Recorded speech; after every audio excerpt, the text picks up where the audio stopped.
Halo anak-anak, kita meneruskan tema kemarin yang belum selesai, mengenai kemarin masih menyisakan satu ya, mengenai zaman megalitikum. Nah, zaman batu besar atau megalitikum. Apa itu zaman megalitikum? Zaman megalitikum yaitu zaman ketika manusia sudah dapat membuat kebudayaan yang terbuat dari batu-batu besar. Misalnya membuat patung, arca dari batu, membuat kuburan dari batu, ya seperti itu. Itu termasuk yang besar. Nah, ciri-ciri kehidupan zaman megalitikum seperti apa? Ciri yang pertama adalah manusia sudah dapat menghasilkan benda atau kebudayaan yang terbuat dari batu-batu besar. Kemudian, sudah hidup menetap membentuk perkampungan. Nah, karena sudah membentuk perkampungan, maka tentu saja ada pemimpinnya atau memiliki pemimpin. Ciri keempat yaitu manusia sudah mengenal tata cara penguburan. Jadi sudah ada upacara menguburkan jenazah tidak dibuang begitu saja. Manusia juga sudah mengenal kepercayaan. Sesuai dengan tugas kalian yang kemarin, ada 4 sistem kepercayaan. Sebagian besar sudah benar. Nah, sistem kepercayaan apa saja sih? Yang pertama adalah animisme, yaitu kepercayaan terhadap roh-roh nenek moyang. Kemudian yang kedua adalah dinamisme dari kata dinamo, kekuatan.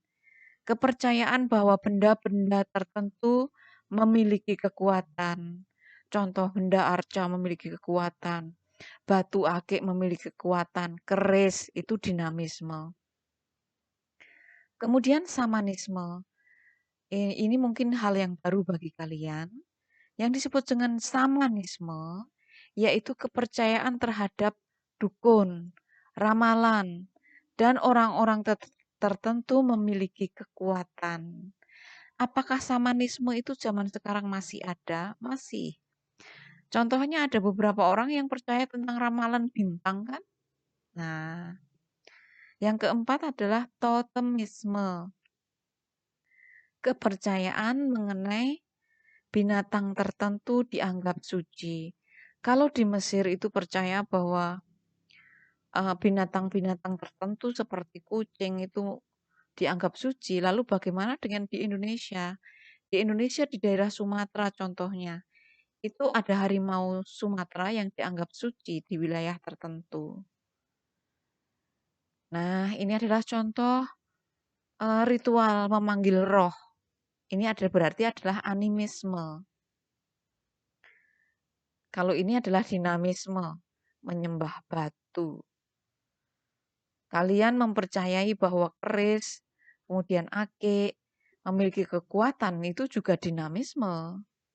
Nah, bagaimana dengan bangunan-bangunan budaya peninggalan megalitikum? Katanya megalitikum gede. Kayak apa sih bentuknya? Yang pertama adalah menhir. Menhir itu tugu batu yang digunakan untuk upacara menghormati roh-roh nenek moyang.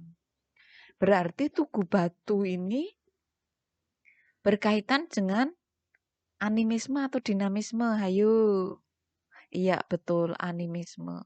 Karena yang dipercayai bukan batunya, tetapi roh-roh nenek moyang. Yang kedua, dolmen. Kalau kalian lihat gambarnya, sudah kelihatan ya, itu adalah altar atau meja yang terbuat dari batu yang berfungsi untuk meletakkan saji-sajian. Ya, untuk pemujaan. Yang ketiga, punden berundak-undak. Nah, gambarnya seperti itu. Itu adalah bangunan dari batu yang bertingkat-tingkat. Fungsinya untuk apa? Fungsinya untuk pemujaan terhadap roh-roh nenek moyang. Berarti anak-anak, 1, 2, 3 tadi berkaitan dengan animisme. Nah, kalau yang keempat namanya sarkofagus, yaitu keranda atau peti mati yang terbuat dari batu berbentuk menyerupai lesung. Ini dari batu utuh. Nah, gambarnya seperti itu. Yang kelima adalah, oh sorry. Mungkin kalian bertanya, Bu, kalau bentuknya kayak gitu, terus bagaimana cara menguburkan jenazahnya? Ini ada sebuah ilustrasi mengenai penguburan jenazah. Agak seram juga ya, tetapi itu zaman zaman praaksara. Kemudian yang kelima adalah kubur batu. Kubur batu itu ya kubur terbuat dari batu, tetapi ini berbeda dengan sarkofagus. Kalau sarkofagus terbuat dari batu utuh, kalau kubur batu terbuat dari eh, papan atau lempengan-lempengan batu yang disusun. Paling tidak lihatlah gambar nanti akan ketahuan. Oke. Nah, yang berikutnya adalah arca batu. Agak menyeramkan juga ya. Ya namanya juga arca batu zaman purba. Yang keenam itu ada waruga. Waruga itu adalah peti jenazah, bentuknya kecil, berbentuk kubus dan ditutup dengan batu. Ini bentuknya gambarnya seperti itu tuh. Nah, di Bali banyak sekali. Nah, anak-anak tugas kalian ini yaitu hanya 2 kok. Silahkan lihat di buku cetak kalian, carilah kalian sudah gede, dari mana sih asal-usul nenek moyang bangsa Indonesia? Kemudian bagaimana cara mereka bisa, kok buku sorry bias, bisa sampai ke Nusantara atau ke Indonesia? Misalnya, oh naik perahu, perahunya ya perahu apa? Atau ya gimanalah caranya, cari tahu dari sana ya. Oke, kemudian Ibu tunggu sampai jam 1, kirimkan melalui email. Sampai jumpa anak-anak. Salam sehat selalu, jaga kesehatan, Tuhan memberkati. Amin.